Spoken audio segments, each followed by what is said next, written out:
ব্যাহত হৈ পৰিছে স্বাভাৱিক জীৱন যাত্ৰা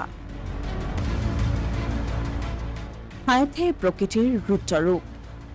ৰাজ্যজুৰি ঘূৰ্ণীবতাহ ৰিমালৰ প্ৰভাৱ প্ৰবল বতাহ বৰষুণত বিস্তৰ ক্ষতিসাধন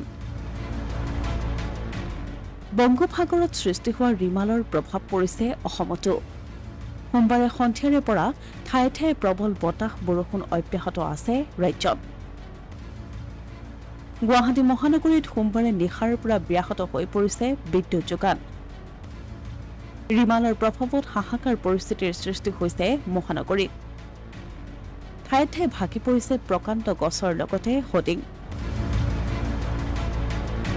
ব্যাহত হৈ পৰিছে ইণ্টাৰনেট সেৱাও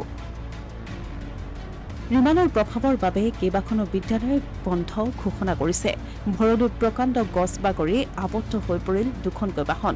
ইফালে গুৱাহাটী মহানগৰীৰ উপৰিও ৰাজ্যৰ অন্য জিলাতো অব্যাহত ৰিমালৰ প্ৰভাৱ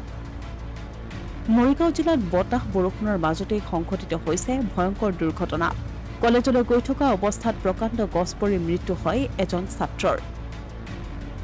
মৰিগাঁৱৰ দীঘলবৰীত চলন্ত অ'টোৰ এখনৰ ওপৰত গছডাল বাগৰি পৰাৰ ফলত মৰিগাঁও গুৰুকুল জুনিয়ৰ কলেজৰ ছাত্ৰ তথা ধূপগুৰি গাঁৱৰ কৌশিক আম্ফি কলেজলৈ গৈ থকা অৱস্থাতে থিতাতে নিহত হয় অটোখনত থকা ববী পাটৰ নামৰ শিক্ষয়িত্ৰীগৰাকীও গুৰুতৰভাৱে আঘাতপ্ৰাপ্ত হৈছে ঢেকিয়াজুলিৰ মিঠাআমত ভয়ংকৰ ঘটনা সংঘটিত হৈছে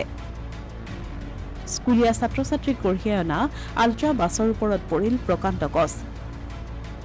ঢেকিয়াজুলি সেণ্ট উৰ্চুলা হাই স্কুলৰ ছাত্ৰ ছাত্ৰীক কঢ়িয়াই অনা আল্ট্ৰা বাছৰ ওপৰত স্কুলৰ প্ৰৱেশদ্বাৰতে পৰিল গছ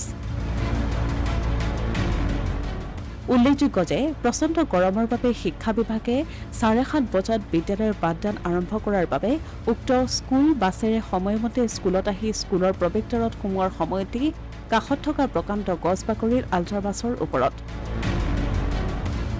এই ঘটনাত কেইবাজনো ছাত্ৰ ছাত্ৰী আহত হৈছে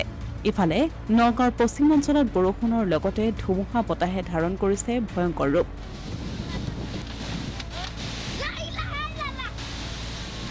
যোৱা নিশাৰে পৰা অঞ্চলটোৰ বটদ্ৰৱা বাটমাৰী সোণাইবেৰা কদমনি হাইডুবি ভোমোৰাগুৰিকে আদি কৰি এই গাঁওসমূহত ধুমুহা বতাহে তাণ্ডৱ চলাই গছ গছনি ঘৰ দুৱাৰ ভাঙি তছনছ কৰে বহু লোকৰ বাসস্থান পৰ্যন্ত ভাঙি পেলোৱাৰ বাবে দৰিদ্ৰ ৰাইজৰ মাজত হাহাকাৰময় পৰিৱেশৰ সৃষ্টি হৈছে ৰিমালৰ প্ৰভাৱৰ বাবে ৰাজ্যৰ কেইবাখনো জিলাৰ বিদ্যালয় বন্ধ ঘোষণা কৰা হৈছে বুলি জানিব পৰা গৈছে অসমীয়া প্ৰতিদিন ডিজিটেল ডেস্ক